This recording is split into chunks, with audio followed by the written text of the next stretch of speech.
예수님을 만나기 이전과 예수님을 만난 이후는 완전히 달라질 수밖에 없습니다. 그래서 간증문을 쓰게 할 때 어떻게 예수님을 만나게 되었나, 그 이전에는 어땠고 예수님 만난 이후에는 어떻게 되었나, 이걸 쓰게 만들어요. 만약에 예수님을 만났다고 그러는데, 구원받았다고 그러는데, 거듭났다고 그러는데 예수님 믿기 이전하고 이후의 삶이 똑같다, 그러면 그건 거짓말입니다. 그런즉 누구든지 그리스도 안에 있으면 새로운 피조물이라, 이전 것은 지나갔으니 보라 새 것이 되었도다. 아까 그런 얘기 하잖아요. 귀신만 들어가도 사람이 변해요. 근데 성령님은 삼위일체 하나님이란 말이에요. 성령님이 그 안에 계시는데 변하지 않는다, 불가능하거든요. 여러분, 예수님을 주님이라고 믿을 수 있도록 만드는 거, 고백하도록 만드는 거, 이건 우리 힘으로, 능력으로, 지혜로 되는 게 아니에요. 성령의 역사심입니다. 고린도서 12장 3절이죠. 하나님의 영으로 말하는 자는 예수를 저주할 자라 하지 아니하고 성령으로 아니하고는 누구든지 예수를 주시라 할 수 없느니라. 하나님이 그 아들의 영을 너희 맘 가운데 보내사 아바 아버지라 부르게 하시느니라. 너희가 다시는 무수하는 종의 영을 받지 않았고 양자의 영을 받았으므로 아바 아버지라 부르짖느니라. 베드로가 예수님을 고백합니다. 주는 그리스도시요 살아계신 하나님의 아들입니다. 이때 예수님이 기뻐하세요. 바요나 시모나, 너 복이 있다. 이것을 알게 하니는 혈육이 아니요 하늘에 계신 내 아버지시니라. 하나님이 알게 하지 않으시면 예수님이 누군지 알 수가 없고, 하나님이 역사하지 않으시면 예수님을 주님이라고 고백할 수가 없는 거예요. 자, 안다는 것도 마찬가지 개념이에요. 요한복음 17장 3절이죠. 영생은 곧 유일하신 참 하나님과 그가 보내신 자 예수 그리스도를 아는 것이니이다. 베드로가 예수님이 누군지를 알았죠. 예수님 그리스도이십니다. 예수님 하나님의 아들이십니다. 요거 명확히 해야 돼요. 여러분들에게 예수님이 그리스도이십니까? 여러분에게 예수님이 하나님의 아들이십니까?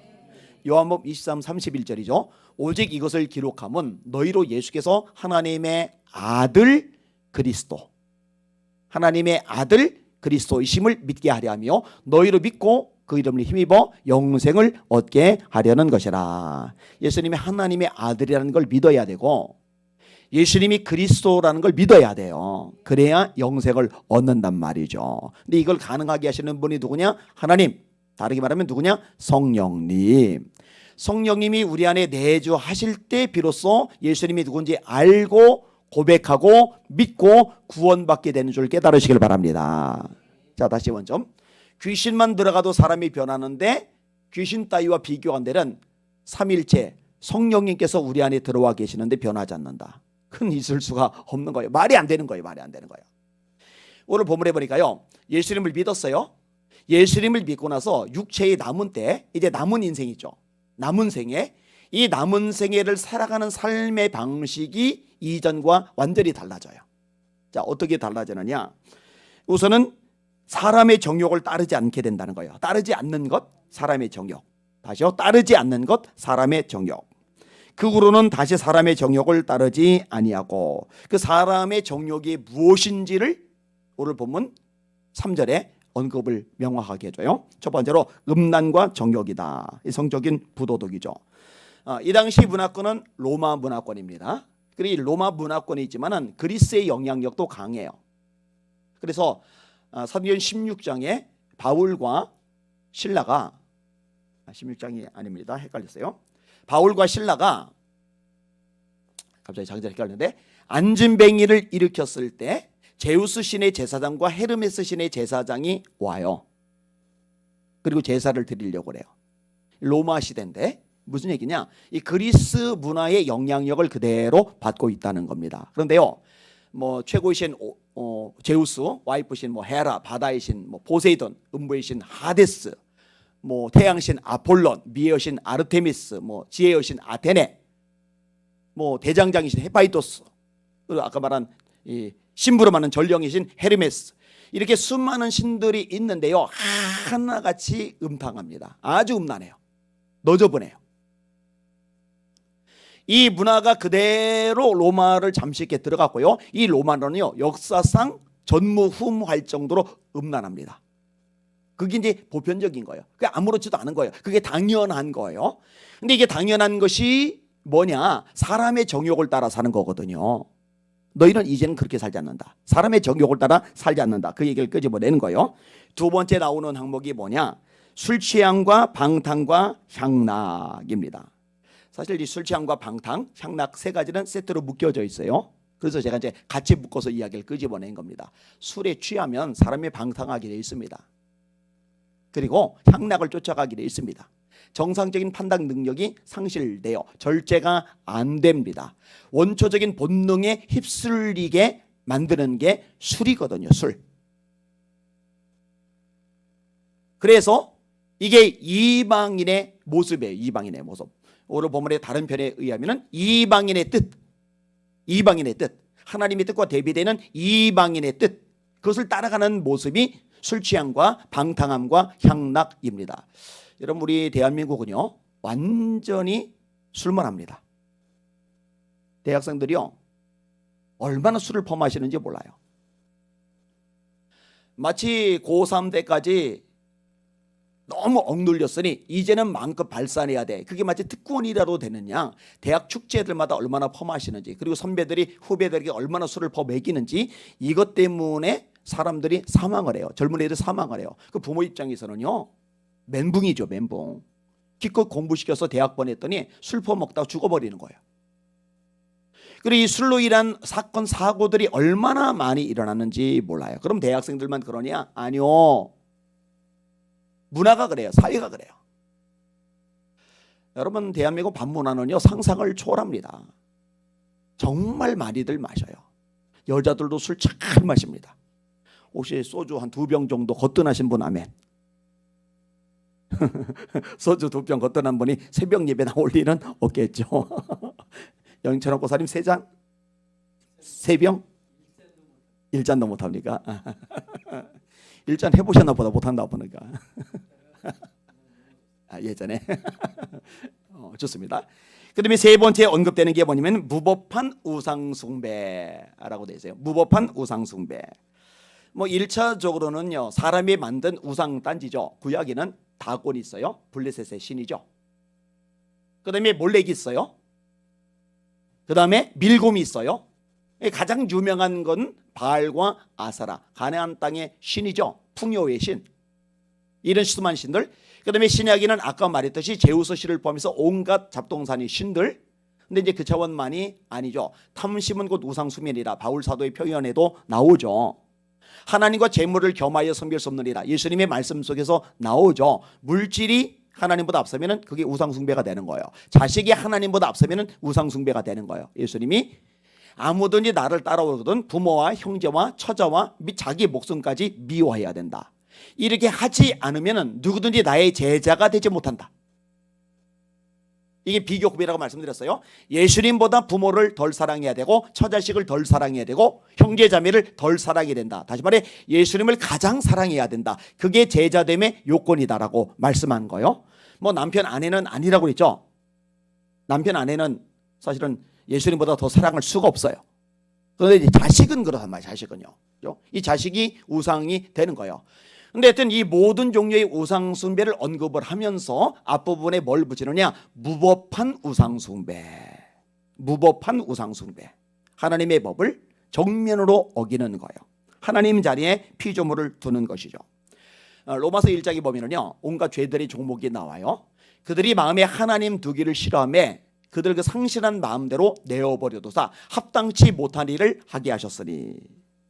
그리고 언급이 많이 돼요. 쫙 돼요. 그러면서 어떤 이야기를 끄집어내느냐? 썩어지지 아니하는 하나님의 영광을 썩어질 사람과 새와 짐승과 기어다니는 동물 모양의 우상으로 바꾸었느니라. 이게 인간의 죄를 적나라하게 바울 사도가 드러내는 대목인데, 하나님의 영광 영원하죠. 창조주의 영광이니까, 역사의 주관자의 영광이니까, 심판주의 영광이니까. 근데 이 엄청난 하나님의 영광을 사람, 짐승, 기어다니는 것, 동물 모양 이런 것들의 우상으로 바꾸었다. 그러니까 모든 사람들이 범하는 죄가 이 무법한 우상 숭배인 겁니다. 음란의 죄, 술 취함과 방탕함의 죄, 무법한 우상숭배의 죄, 이것들을 따라가는 사람, 이걸 이 사람의 정욕 또는 이방인의 뜻이라고 묘사하는 거예요. 이방인의 뜻을 따른다, 사람의 정욕을 따른다. 그런데 이제 너희들은 그걸 따르지 않아. 따르지 않는 걸 얘기하는 거예요. 그러면 이제는 우리는 무엇을 따르느냐? 예수님을 인생의 구주로 영접한 다음에 우리가 따르게 되는 건 뭐냐? 여기서 언급되는 게 뭐냐? 하나님의 뜻입니다. 하나님의 뜻. 이건 이제 성경에서 굉장히 중요한 주제이기 때문에 제가 반복해서 말씀드렸고 앞으로도 반복해서 말씀을 드릴 겁니다. 여러분들의 관심은 하나님의 뜻에 초점이 맞춰지시기를 주님의 이름으로 축원합니다. 내가 하나님의 모든 자비하심으로 너희를 권하노니 너희 몸을 하나님이 기뻐하시는 거룩한 산 제사로 드려라. 이는 너희가 드릴 영적 예배리라. 너희는 이 시대를 본받지 말고 오직 마음을 새롭게 함으로 변화를 받아 하나님의 선하시고 기뻐하시고 온전하신 뜻, 하나님의 선하시고 기뻐하시고 온전하신 뜻이 무엇인지 분별하도록 하라. 이 뜻에 집중하라고 가르쳐주고 계시잖아요. 예수님이 배고프세요? 제자들이 먹을 것 가지러 흩어졌어요. 그동안에 예수님이 수가성 여인을 구원해내세요. 제자들이 먹을 걸 주니까 예수님이 말씀하세요. 이미 배부르다고. 우리 말고 누가 먹을 것 드렸을까? 궁금해하는 제자들에게 주님이 뭐라 하세요? 나의 양식은 나를 보내신 이의 뜻, 하나님의 뜻을 행하며. 할렐루야. 하나님의 뜻이 중요해요. 요한일서 5장 14절, 그를 향하여 우리가 가진 바 담대한 것이 이것이니 곧 그의 뜻, 하나님의 뜻대로 무엇을 구하면 들으심이라. 여기도 하나님의 뜻.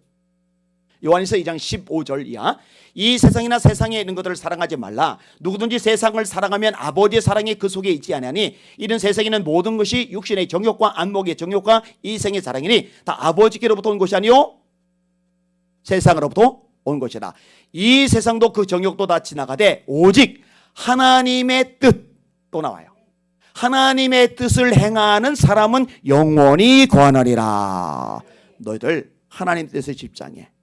우리 주님, 우리 왕 대신 예수님이 관심 가진 게 뭐냐? 밥 먹는 것보다, 라면 먹는 것보다, 고기 먹는 것보다 더 중요하게 여긴 게 뭐냐? 하나님의 뜻을 이루어드리는 거. 세상 것들은 유한한데 하나님의 뜻을 행하는 사람은 영원해. 세대 본받지 말고 하나님의 선하신 뜻이 뭔지 분별하도록 해야 돼. 계속 초점을 맞춰요. 계속 강조해요. 너희들이 집중할 것은 하나님의 뜻이야. 이게 결론적으로 나타나는 게 뭐예요? 예수님의 겟세마네 기도잖아요. 내 뜻대로 내 원대로 마시고 아버지 뜻대로 아버지의 원대로 되기를 원하나이다. 예수님을 믿게 되면 성령님이 우리 안에 계셔서 우리 삶이 변화가 되면 나타나는 특징, 이전처럼 이방인의 뜻을 따르거나 사람의 정욕을 따르지 않고 하나님의 뜻을 따르게 된다. 하나님의 뜻에 집중하게 된다. 이게 없다면 점검해 봐야죠. 정말 거듭났는지 점검을 해봐야죠. 자, 그럼 하나님의 뜻은 대체 뭘까? 명확한 거 몇 가지만 설명할게요. 전체적으로 따지면 말씀이 하나님의 뜻입니다.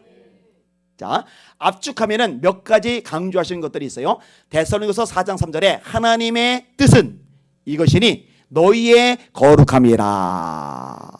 7절에 하나님이 우리를 부르심은 부정하게 하심이 아니요 거룩하게 하심이니 이를 저버리는 자는 사람을 저버림이 아니요 너에게 그의 성령을 주신 하나님을 저버림이니라. 아니, 성경에 왜 거룩 얘기가 그렇게 많이 나올까? 왜 거룩 이게 막 무한 반복되시 그렇게 많이 강조가 될까? 간단합니다. 하나님이 거룩하시고 거룩하신 하나님이 우리들에게 원하시는 뜻이 우리들의 거룩이기 때문인 줄 깨달으시길 바랍니다.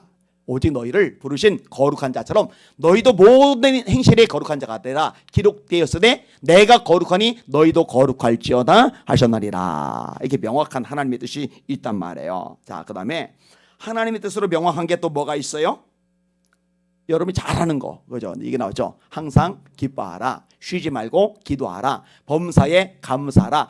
이것이 그리스도 예수 안에서 너희를 향하신 하나님의 뜻이니라. 이걸 조금 풀으면 솔직히 말해서 항상 기뻐하는 거 불가능해요.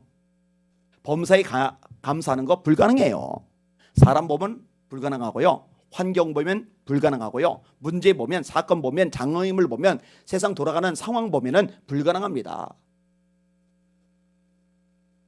어제도 제가 이제 영상 하나 찍어서 올렸는데, 아휴, 이 미친 국회의원들이, 정신 나가 빠진 이 국회의원들이 개, 고양이도 이제 법적으로 가족의 지위를 부여해야 된다. 이 법안을 발의를 해요. 이 미친 인간들 이거. 저는 반려동물이란 말도 별로 마음에 안 들어요. 애완동물이죠. 반려란 말은 반려자, 원래 배우자를 향해서 쓰는 말이에요. 남편과 아내를 가리킬 때 쓰는 말이에요. 그런데 사람 대하는 것은 개차반이고 이 짐승들을 사람의 자리에 자꾸 막 올려놔요. 하나님은 사람의 자리, 그 아래 자리를 끌어내리고 짐승은 하나님의 자리에 올려버리고 세상이 아주 미쳐 돌아가요. 개를 위한 장례식장, 개를 위한 결혼식장, 개를 위한 뷔페집, 개를 위한 호텔. 이거 무슨 개벽다귀 같은 소리입니까? 와, 이 세상이 제정신이 아니에요. 이거 보면 막 속이 막 뒤집어져 막 답답해요. 여러분 이런 현상들 보면서요, 아무렇지도 않으면 그거 문제가 있는 거예요. 그것도. 자, 사람을 봐도, 아니 가족을 봐도, 아니 남편을 봐도, 자녀를 봐도, 경제를 봐도 막 어떻게 항상 기뻐하냐고요. 어떻게 범사에 감사하냐고요. 간단해요. 하나님 바라보는 수밖에 없어요. 하나님. 근데 인간이 연약하단 말이에요. 자꾸만 곁눈질하고 한눈 판단 말이에요. 하나님만 바라볼 수 있는 힘이 우리에게 없어요. 그래서 어떻게 되느냐? 기도해야 되는 거예요. 그래서 이 세 가지가 섞이는 거예요. 항상 기뻐하라, 쉬지 말고 기도하라, 범사에 감사하라. 이 앞에 뒤에 거 항상 기뻐하라, 범사에 감사하라, 이걸 가능하게 하는 게 가운데 것 기도의 삶이거든요. 자, 아까 언급을 했죠.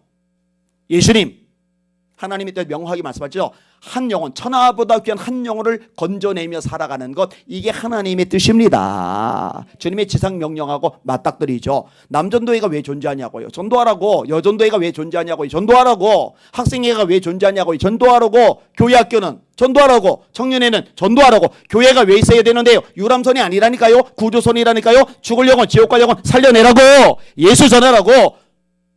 마귀에게서 건져내라고. 할렐루야. 이 일에 집중하는 저와 여러분들 되시기를 예수님의 이름으로 축원합니다.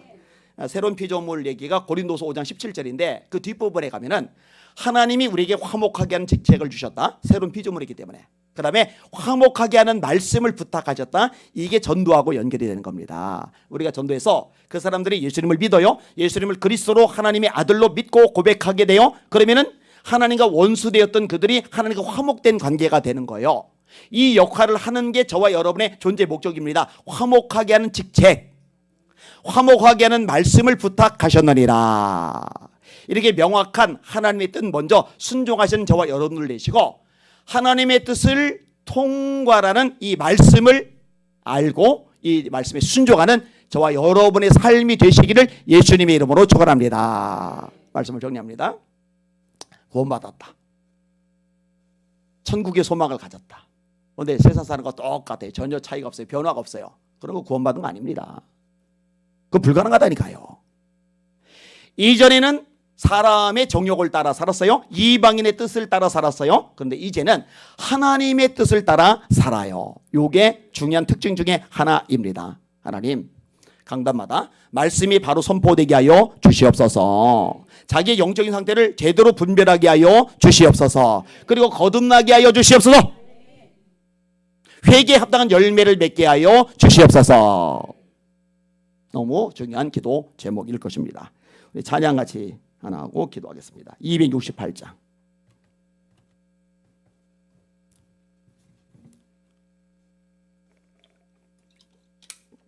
(268장)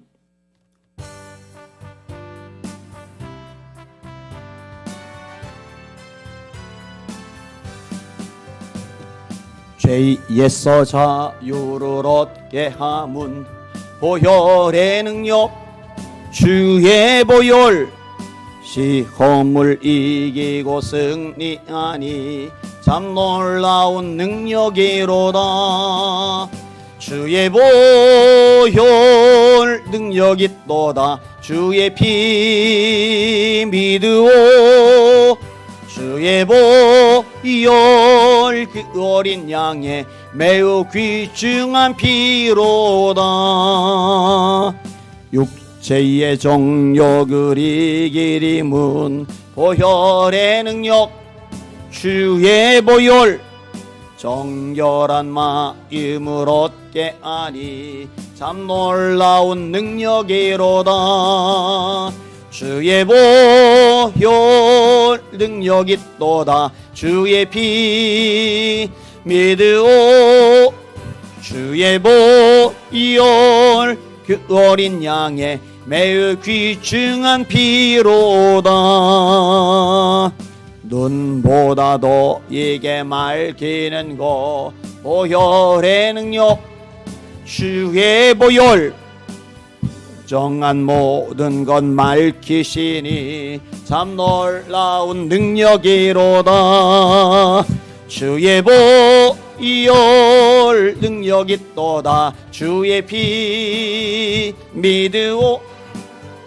주의 보혈 그 어린 양의 매우 귀중한 피로다. 구주의 복음을 전할 제목 보혈의 능력. 주의 보혈 날마다 나에게 찬송 주니 참 놀라운 능력이로다. 주의 보혈 능력 있도다. 주의 피 아멘. 주의 보혈 그 어린 양의 매우 귀중한 피로다. 할렐루야. 그대로 손 드시고 하나님 우리 가족들 구원하여 주시옵소서. 거듭나서 변화되게 하여 주시옵소서. 하나님 한국의 강단마다 하나님의 말씀이 제대로 선포되게 하시고 말씀으로 점검하게 하시고 거듭나게 하여 주시옵소서. 요 제목 그 다음에 자유롭게 기도하십니다. 주여 한번 부르고 기도하십니다. 주여. 하나님 아버지 감사합니다. 찬양과 존귀와 영광과 경배 받으시길 원합니다. 하나님 아버지 하나님의 말씀이 우리에게 얼마나 유익한지 모릅니다. 하나님의 말씀이 우리를 얼마나 깨우시는지 모릅니다. 하나님의 말씀이 우리를 얼마나 변화케 하시는지 모릅니다. 주님이여 이 말씀의 능력을 맛보게 하여 주시길 원합니다. 이 말씀의 능력을 체험하는 우리 모든 백성들로 은혜 베풀어 주시길 원합니다. 하나님 아버지 도와주옵소서. 하나님 우리에게 분명히 선언하십니다. 너희가 거듭난 것이 썩어질 씨로 된 것이 아니요 썩지 아니할 씨로 된 것이니 하나님의 살아있고 항상 있는 말씀으로 된 것이니라. 맞습니다. 말씀으로만 사람이 거듭날 수 있습니다. 하나님 도와주옵소서. 역사하여 주시옵소서. 하나님 효빈이와 효원이가 거듭난 하나님의 자녀로 살아가게 하여 주시옵소서. 우리 교회학교의 하나님 학생들 하나님 청년들 거듭나게 하시고 우리 모든 교인들이 다 거듭나게 하여 주시옵소서. 하나님은 거듭난 사람이라면 이제 성장하게 하시고 주님을 닮아가게 하여 주옵소서. 범사에 그이까지 살아가게 하여 주시옵소서. 그리스도 예수를 아는 지식에서 살아가게 하여 주시옵소서. 그리스도의 장성한 분량이 충만한 데까지 이르게 하여 주시옵소서. 그리고 이 구원 문제가 명확하지 않은 당신의 하나님 이런 교인들은 하나님 말씀을 통하여서 거듭나게 하시고 구원의 확신이 명확해지도록 은혜 베풀어 주시옵소서. 우리 성도들이 가정들마다 가족 구성원들마다 역사시고 은혜 베풀어 주시길 원합니다. 하나님의 말씀이 들어가게 하여 주시옵소서.